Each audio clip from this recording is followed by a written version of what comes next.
My main concern is that we're not going to reach herd immunity because of vaccine hesitancy. And I know that's hard for a lot of people to believe who desperately want the vaccine right now. And they're thinking, oh, well, it's just a small percentage of people who are actually anti-vaxxers. And that's true. There is the anti-science, anti-vaxxer contingent. But I think that there are many more people, millions of people who, for whatever reason, have concerns about the vaccine, who just don't know what's in it for them. And we need to make it clear to them. It's always that the peasants didn't comply enough. If you stupid people would just obey us already, this thing would go away. Now, I understand why progressives go for that kind of thinking, because they have a superstitious belief in the powers of the state. So if the state says it can wipe out a virus, who's to say it can't?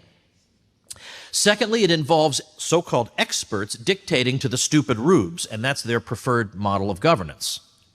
Thirdly, it allows them to ridicule the working-class people they despise. Why, if only these backward hicks would follow the science, we'd be out of this thing already.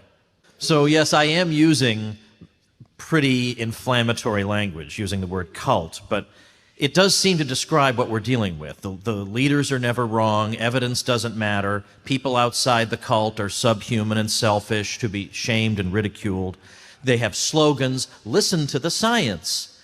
Maybe that slogan is meant to be funny because these are the least scientific people I have ever encountered in my life. And we need to make it clear to them that the vaccine is the ticket back to pre-pandemic life. Yes, we must work together to end the pandemic, but we must go further.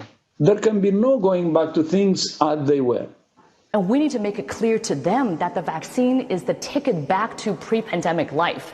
And the window to do that is really narrowing. I mean, you were mentioning, Chris, about how all these states are reopening. They're reopening at 100%. And we have a very narrow window to tie reopening policy to vaccination status. Because otherwise, if everything is reopened, then what's the carrot going to be? What's the carrot going to be?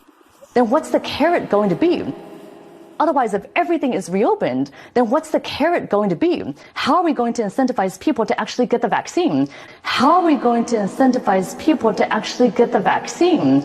Geez, the reason I was able to stay sequestered in my home is because... So that's why I think the CDC and the Biden administration needs to come out a lot bolder and say, if you're vaccinated, you can do all these things. Here are all these freedoms that you have. So I'm speaking today not necessarily as your CDC director, or not only as your CDC director, but as a wife, as a mother, as a daughter, to ask you to just please hold on a little while longer. I so badly want to be done. I know you all so badly want to be done. We are just almost there, but not quite yet.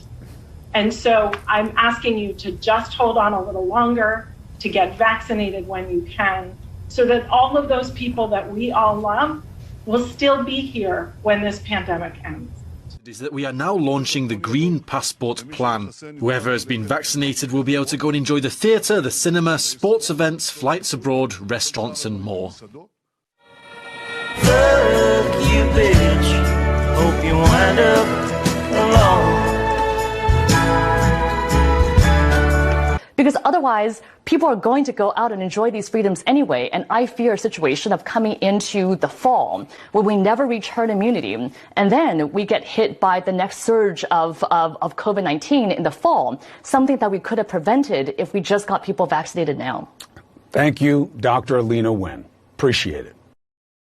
Because otherwise, if everything is reopened, then what's the carrot going to be? How are we going to incentivize people to actually get the vaccine? But right now, I'm scared.